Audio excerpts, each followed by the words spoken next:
এই যেন চোরের খনি, চোরে ডাকাতে ভরে গিয়েছে। আগে চোর ডাকাত ছিল গোপনে, চোরে চুরি করতো গোপনে, রাতের অন্ধকারে, ডাকাতে ডাকাতি করতো নির্জন সুনসান কোন এলাকায়। কিন্তু এই দেশের মাটিতে চোর ডাকাত বাটপার এখন প্রকাশ্যে দুর্নীতি করছে, চুরি করছে, বাটপারে করছে, ডাকাতি করছে। বলতাম না কথাগুলো?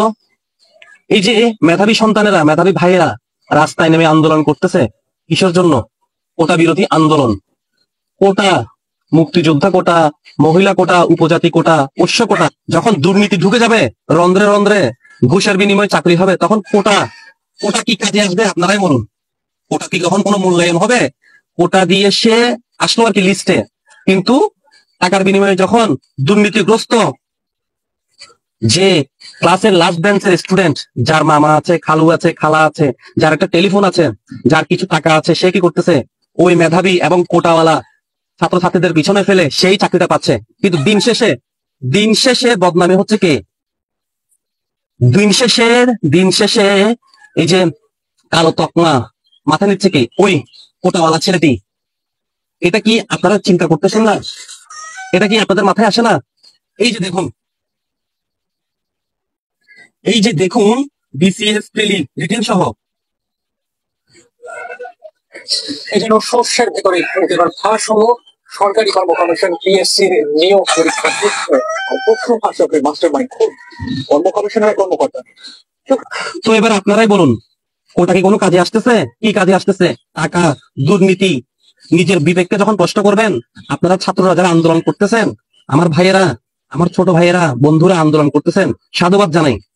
যারা মুক্তিযুদ্ধের সময় প্রাণ দিয়ে এই দেশকে স্বাধীন করেছে, তাদের সম্মানার্থে, তাদের সন্তানদের জন্য এই বাংলাদেশ সরকার কি দিয়েছে? কোটা সুবিধা দিয়েছে। মুক্তিযুদ্ধের সময় তখন আপনাদের বাবারা, তখন আপনাদের চাচারা, দাদারা কোথায় ছিল? আমি প্রশ্ন করতেছি আপনাদেরকে। যারা কোটার জন্য আন্দোলন করতেছেন, কোটা বিরোধী আন্দোলন করতেছেন, তারা একটু ঠান্ডা মাথায় বিবেক চিন্তা করুন তো। তখন যদি এই মুক্তিযোদ্ধারা দেশের জন্য যুদ্ধ না করতো, বাংলাদেশ কি স্বাধীন হতো? আপনি কি স্বাধীন মতো চলতে পারতেন? এই যে আন্দোলন করতেছেন, আন্দোলন কি স্বাধীনভাবে করতে পারতেন? তাই কোটার আন্দোলনে ঝাঁপিয়ে না পড়ে দুর্নীতির বিরুদ্ধে ঝাঁপিয়ে পড়ুন। দুর্নীতিকে না বলুন। যারা দুর্নীতির বিনিময়ে চাকরিতে ঢুকেছে, এই যে 33তম বিসিএস থেকে শুরু করে এই যাবৎ বিসিএস পর্যন্ত বিভিন্ন প্রাথমিক বিদ্যালয়, বিভিন্ন সরকারি অফিস আদালতে যারা দুর্নীতি করে টাকা দিয়ে, মামা খালু হ্যালো দিয়ে ঢুকেছেন, যারা এত বছর চাকরি করতেছেন, তাদের বিবেককে প্রশ্ন করুন। তাদের বিবেক কি জাগ্রত হয় না?